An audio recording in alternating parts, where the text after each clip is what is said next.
വെട്ടിക്കോട് നാഗരാജ സ്വാമി ക്ഷേത്രത്തിൽ ആയില്യം ഉത്സവത്തിന് തുടക്കമായി. അടുത്ത മാസം 16-ന് നാഗരാജാവിന്റെ എഴുന്നള്ളത്തോടെ ആയില്യം ഉത്സവം സമാപിക്കും. ഒക്ടോബർ 2 വരെ അഭിഷേകം, മൃത്യുഞ്ജയ ഹോമം, സുഹൃത ഹോമം എന്നിവ നടക്കും. ആയില്യം ഉത്സവത്തിന്റെ ഭാഗമായി ഒക്ടോബർ 3-ന് വൈകിട്ട് 6-ന് യജ്ഞാചാര്യൻ പുലിയന്നൂർ വടക്കേമഠം മധുസൂദനൻ നമ്പൂതിരിയുടെ കാർമ്മികത്വത്തിൽ മൂല ഭാഗവത പാരായണം ആരംഭിക്കും. 10-ന് വൈകിട്ട് 6-ന് ഓട്ടംതുള്ളൽ, 11-ന് 6-ന് ചാക്യാർകൂത്ത്, 12-ന് വൈകിട്ട് 5:30-ന് സാന്ദ്രാനന്ദലയം, 13-ന് വൈകിട്ട് 6-ന് മോഹിനിയാട്ടം, 6:30-ന് വീണക്കച്ചേരി എന്നിവ നടക്കും. 14-ന് പുലർച്ചെ 5-ന് കളഭാഭിഷേകം, വൈകിട്ട് 6-ന് ജുഗൽബന്ദി, 6:30-ന് ദീപകാശ എന്നിവയും നടക്കും.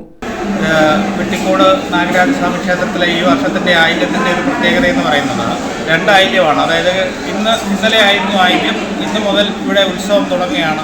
അതായത് 29 ദിവസം നീണ്ടു നിൽക്കുന്ന ചടങ്ങുകളാണ് ഇപ്രാവശ്യം നടത്തുന്നത്. അത് ഇന്ന് ആരംഭിച്ച് കന്നിയിലെ ആയില്യം എന്ന് പറയുന്ന ഒക്ടോബർ 16 വരെയാണ് ഈ പ്രോഗ്രാം. ഇതിന് എല്ലാ ദിവസവും പൂജാതി കർമ്മങ്ങളും വിശേഷാൽ വൈകിട്ട് വാദ്യോപകരണങ്ങളുടെ സേവയൊക്കെ ഉണ്ടായിരിക്കുന്നതാണ്. പരിപാടി ഇന്ന് ആരംഭിച്ചിരിക്കുകയാണ്.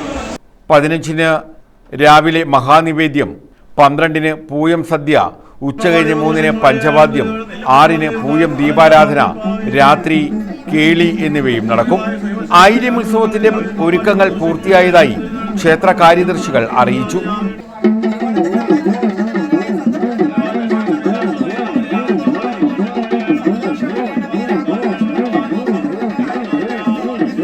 News bureau, Charummood.